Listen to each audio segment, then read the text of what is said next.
এটা আমার বাবা জায়গা দিয়ে আমরা স্কুল ইয়া পাইছে সেন্টার এরপরে আমরা এখনো এদেশি এরিয়া আমরা মানুষ থাকর লাগে বহুত এমনি ইয়া পড়াশোনা করে এমনি ইয়া করে পড়ে রয়েছে বেকার তো অনেক আছে তো বেকারটা এমনি ইন্টারভিউ দিয়ে আইছে আমরা আমরা আমরা মুইদে আর কি আমরা না পাইয়া আবার অন্য জায়গার সেন্টার অন্য সেন্টারে আইয়া এখানে স্কুল করো কি লাগিয়া এটা আমরা জায়গা এটা আমরা না পাইলে এটা হইতো না তাই আমরা স্কুল খুলতো না সমস্যাটা হয়েছে এখানে 6 মাস ধরে ওয়ার্কার ইয়ে গেছে গা মানে পেনশনে গেছে গা চাকরি শেষ তারপর এটা নিউ করা হয়েছে ইন্টারভিউর মাধ্যমে তো ইন্টারভিউ দিছে আমাদের এখানে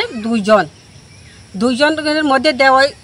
একজন মানে এটা ডকুমেন্টের মধ্যে স্বামীর নাম ছিল না তার জন্য ওইটা বাদ গেছে তারপর বর্তমানে আছে রাজীব দেববর্মার স্ত্রী সুনীতি দেববর্মা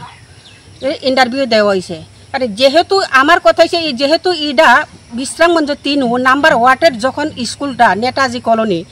এখানে যদি পানা যদি থাকে একমাত্র 3 নাম্বার লোকই পাইবে